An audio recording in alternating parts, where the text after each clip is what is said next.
Welcome to Forbidden Planet TV. I'm Andrew Sumner, and welcome more specifically to Why I Love Forbidden Planet, a series of conversations with our favourite creators and performers, people who've always supported Forbidden Planet since day one. Day one being over 40 years ago. Here I am talking to one of those key creators and performers, the one and only, the legendary We Are Not Worthy, Alice Cooper, who I spoke to for our Forbidden Planet 42 celebrations at the height of the pandemic. And as you will see, not only does Alice go way back with Forbidden Planet, but he's a genuinely lovely person and a joy to listen to. Here he is. Enjoy. Welcome to Forbidden Planet 42, celebrating 42 years of the Forbidden Planet store in London, where for 42 years we've been endeavouring to answer the ultimate question of life, the universe, and everything. My special guest for this evening's session is none other than We Are Not Worthy, Alice Cooper, the living legend himself. Thanks so much for being with us this evening, mate. I really appreciate it. Thank you. You know, Forbidden Planet is fairly legendary itself. You know, I mean, it's been there forever. And, you know, I mean, we all grew up on comic books. We all grew up on action heroes. We all grew up on, you know, on sci-fi. And just the fact that you guys are still there, that just shows how important that is to people. You know, that you not letting go of that piece of your teenage or your 20-year-old life, that you want to stay there a little bit, you know? Oh, for sure. I mean, it's absolutely how we all feel. Can you remember when you first became aware of the store, when it came to your consciousness? Well, the first time that we ever, you know, went to England, the very first thing that, you know, we were just being from Phoenix, Arizona. The Beatles were so important to us. All the British bands were so important that when you got to England, you had to do your very best shows. You know, I mean, that to us was our target audience. You know, I mean, was like, you know, they've seen everybody. Now they're going to see us. So how do we stack up with these bands? And so, you know, we really, everything was 100%. I never did so many interviews in my life. I never did so many, you know, people were interested in the Alice Cooper thing because it kind of fed into what you're doing there. We were very theatrical, and the Alice Cooper character was a villain. I mean, he was a sci-fi villain, you know, and I think people kind of really liked the idea that there was a personification of rock and roll villainy. And they also loved the Hollywood publicity stunt. Yeah. And when we stalled the giant picture of Alice in Piccadilly Square on a Friday, and it stopped traffic all over London, we thought, well, we'll be in jail for a week or so. And then they loved it. They loved the fact that here was this half-naked picture of Alice with a boa constrictor that stopped traffic because it was a Hollywood publicity stunt. And London loved that. They thought that was really a cool thing to do, you know. So, I mean, right then I said, well, now I'm really connected, you know, to London. And it's a second home for me. I spend more time in London than I do in New York. And Forbidden Planet is one of those things where it's, you know, it's a mainstay.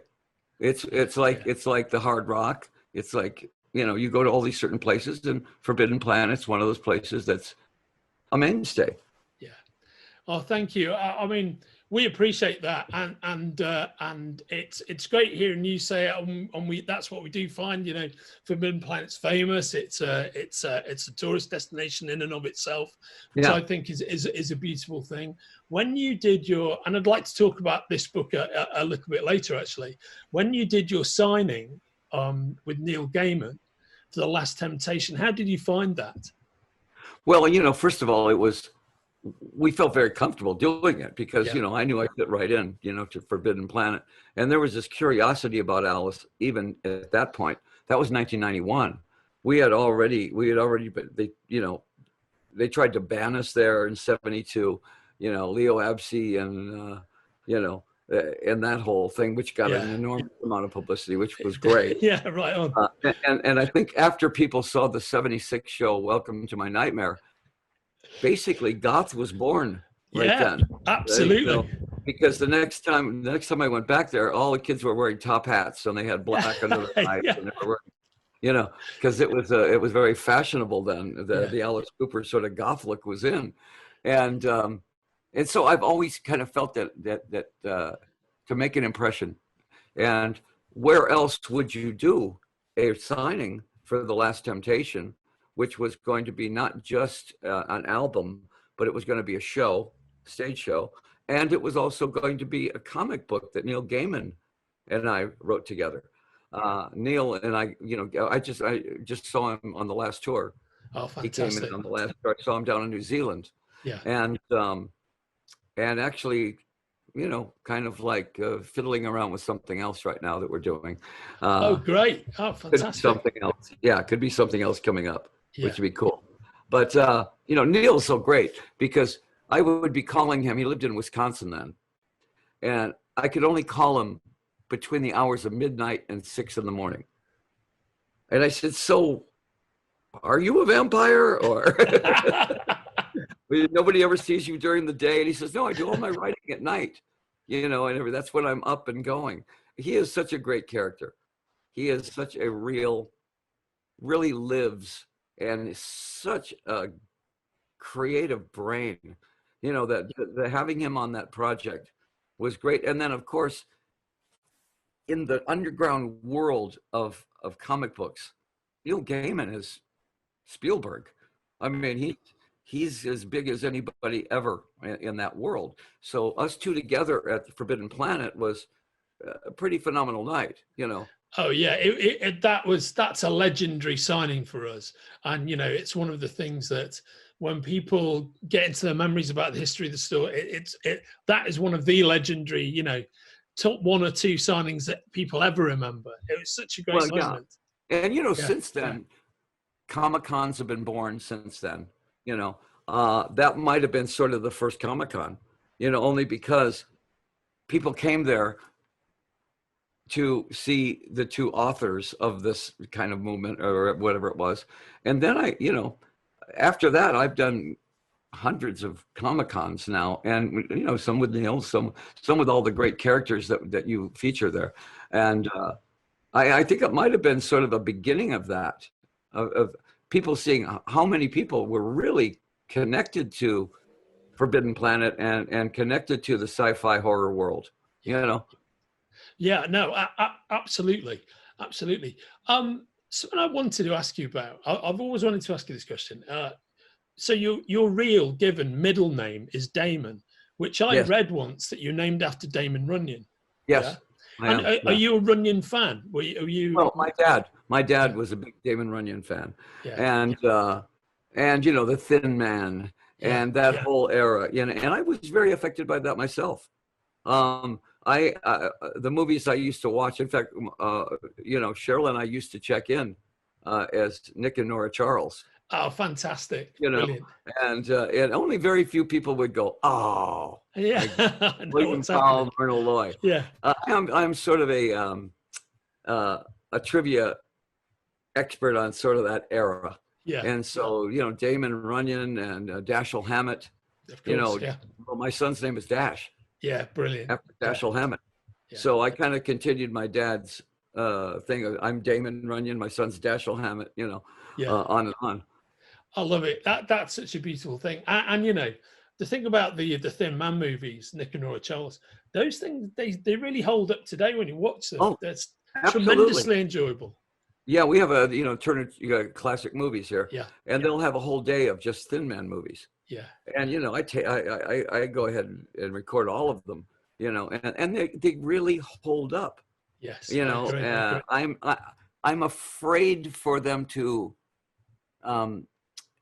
go into those movies and say, well, let's redo those movies, and because you're never going to get that. All the characters were Damon Runyon characters. All of his friends were either on the racetrack, or they were strippers, or they were vaudeville, and that was all his connections. He was this sophisticated drunk guy. His wife was very rich, but when he got into an investigation, all of his connections were these Damon Runyon characters. Yeah. You know. Yeah, no, I mean, it's a beautiful place in time. And I think because they were so prolific, you can go back. There's so many movies you can watch. I think you're right. I hope they never tweak them with them anyway. I don't think they could make that movie. I can't think of too many people that would be able to play. Maybe Robert Downey Jr. Yeah. I think Johnny Depp might be able to play that boozy kind of, right. Yeah. character. Kind Still of like sharp despite the booze. Jack Sparrow only in the 30s. Yeah, right on. Yeah, of course. So growing up in Arizona, we still live now. But you went to high school in Arizona, right? Because you're originally born in Detroit, weren't you? Is that right? Detroit's still hometown to me. Yeah. I lived there until I was 10 years old. And when I was a kid, you have to remember now, when I was a kid, our block, every single block was a different nationality. There was an Italian block, there was an Irish block, there was a Polish block. We were French, Irish, Cherokee, but we lived on a Polish block. But everybody was so tight that on Saturday morning, all of the kids, they were talking about 10, 15 kids, they would drive us to the East Town movie theater, drop us off, because there would be Creature from the Black Lagoon, It Came from Outer Space, and The Brain That Wouldn't Die, all in black and white. Yeah. And we would sit there all day watching these movies. That was our Saturday. And then they would pick us up around 6 o'clock at night. But I mean, every Saturday was a 3-part, horror sci-fi thing. And I grew up on that. That was my babysitter, was those movies. I think early on in my life, I saw in these movies. I saw the comedy and the horror combined. And I think later on, when I've gotten a rock band, I said, why can't we combine all three of those? Horror, comedy, and theater, and rock and roll, and make a character out of it. And I really do believe that Alice Cooper started back then, way back then. I think that's fascinating. And I think you can really see that in that persona you created.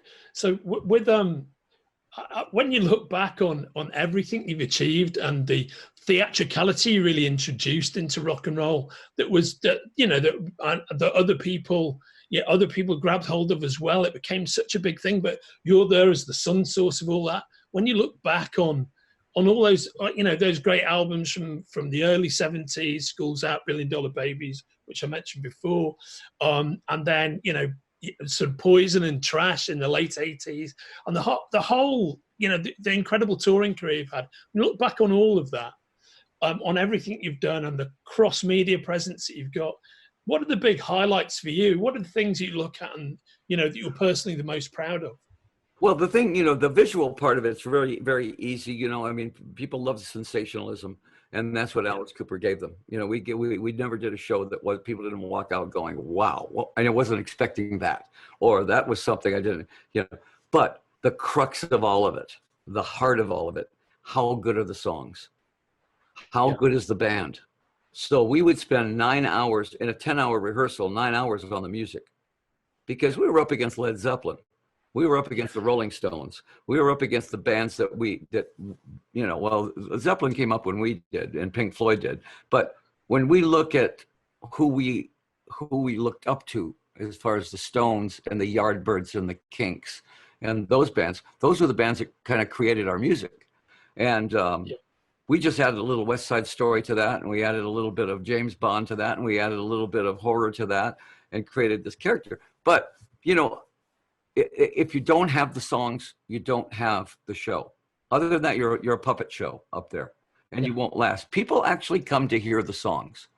So the fact that we kept writing good songs that got played on the radio, that was the heart of it. Then you can bloom out and turn it into whatever you want to turn it into. Some of the great moments, you never expect to ever see a #1 album. This was a band that when our first album came out, from Frank Zappa produced it, it was reviewed as a tragic waste of plastic, which I still say is the greatest review I ever saw. And And the guy that wrote it was a friend of ours. But he just said, this is just awful. That album now has become a piece of art. Yeah. For you. Now it's gone from being the worst thing to being, oh, this is actually way ahead of its time. Yeah. Even Frank Zappa didn't get that album. He went, well, I don't get this. But those songs, that's what we spend all of our time with. Then once you had the songs, then you created the persona around it. Alice Cooper needed those songs in order to create the stage show. In other words, make the lyrics come to life. If you say, welcome to my nightmare, give them the nightmare.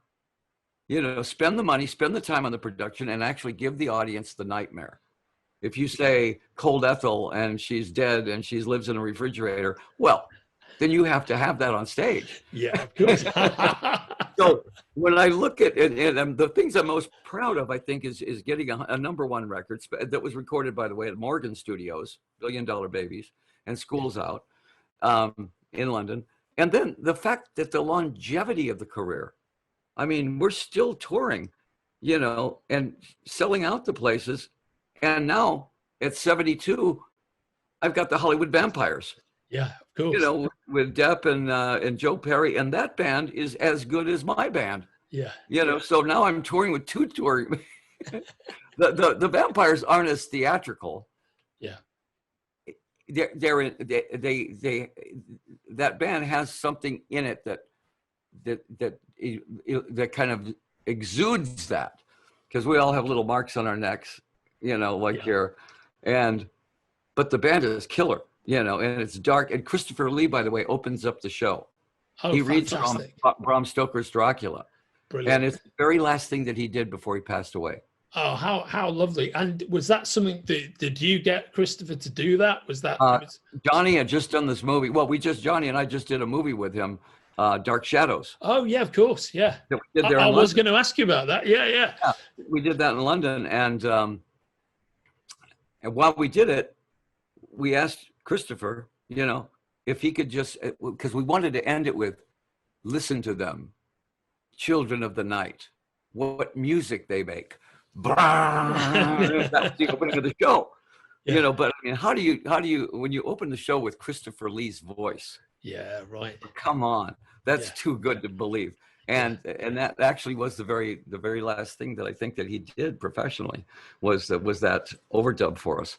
And he passed away after that. So like I'm saying, the longevity of the career is still something that's amazing to me. But then I look at Jeff Beck, I look at Paul McCartney, I look at the Stones. Why are they still going? Because of the music, because the songs, Clapton, all the guys, Jimmy Page, their quality. They've never ever gone down in quality. They've always been quality. I think that's the real important thing. Same thing with Forbidden Planet. If you're quality, everybody else just goes into second place. All the other stores go into second place because Forbidden Planet is the quality store. I'm well said. I mean, that's absolutely our philosophy, and it's great to hear you say it, because you're the exemplar of that. I think. I mean, you're the guy who's never given a bad show. I mean, it's just you go to an Alice Cooper show, you go to a Vampire show, you come out. Why are you here 42 years later? Yeah. Why didn't you guys get buried with a bunch of the other stores?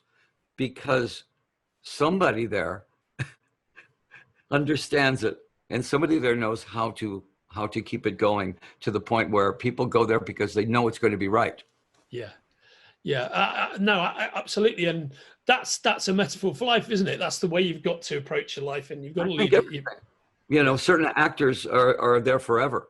Yeah. Anthony Hopkins, people like that can go on forever because they don't do bad performances ever. And that's what keeps them going. People believe in that then, and they can't believe that, wow, here's another movie, and look, wow, he's so good in that movie. People like Benedict Cumberbatch is one of those guys. After Sherlock Holmes, and then he goes to Star Trek. And then he goes, and he proves that he can do everything. Does Hamlet, and people now can't wait to see what he's going to do next. That's what you want from a star. You want something where you really believe in his talent, and you cannot wait to see what he does next. Yeah. No, I mean, I don't know if you got the chance to see this, but he did that great live version of Frankenstein that was directed by Danny Boyle about 10 years ago now. I didn't see it. No, I Yeah. did not see that. But I know that, you know, when I saw Doctor Strange, I Oh, thought, oh, amazing. he's perfect for this. Yeah, You know, absolutely. yeah. Yeah, no, so amazing. So what was your entry point into, because you've done so much from comics and TV, what was your entry point into comic books? Well, when I was, as soon as I could read, you know, I mean, I was in Detroit and comic books were the deal. I mean, the Blackhawks were my favorite comic books. Oh You know, man, yeah, Reed Crandall, amazing stuff. Yeah. yeah, I mean, the Blackhawks, and nobody's ever done a motion picture on them. It's the Blackhawks were the best as far as Yeah. I was concerned. You know, and I remember when Spider-Man started. You know, I mean, the fact that Spider-Man would break through a wall and break on through to the other side. Jim Morrison, you know, the doors. I went, a superhero that knows the doors? How Yeah. cool is that? You know, because you had Superman and Batman, and they were all, you know, they were standards. And all of a sudden, here was this new guy that was plugged in to rock and roll.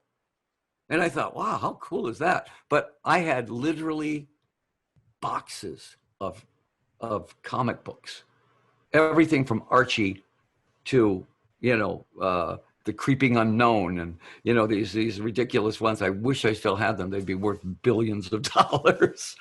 Thank you so much for making the time for me, Alice. Not at all. Thank you so much for.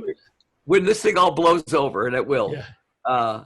We'll be back on tour, and we'll stop in. Oh, please, London's, you know, one of our main stops. Please come to London, and please come in and see us. Yeah. Oh, absolutely.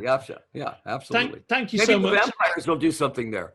It would be great the Vampires can come to the store whenever they want. That would be whenever you guys want. That would be fantastic. Come and do a set in the store. That would be awesome. That would be cool. Yeah. Hey, so this has been Forbidden Planet 42, and this has been the man, the myth, the legend, Alice Cooper. Thanks so much for spending the last half hour with us. It's great to see you, mate. Oh, great to see you, and I'll see you when we get on tour. Right on. Fantastic. You take care. All the very best. Thank you. Bye-bye. If you're enjoying watching Forbidden Planet TV and you're enjoying watching us talk to the world's most interesting and accomplished filmmakers, authors, artists, musicians, creators, subscribe right here. See you soon.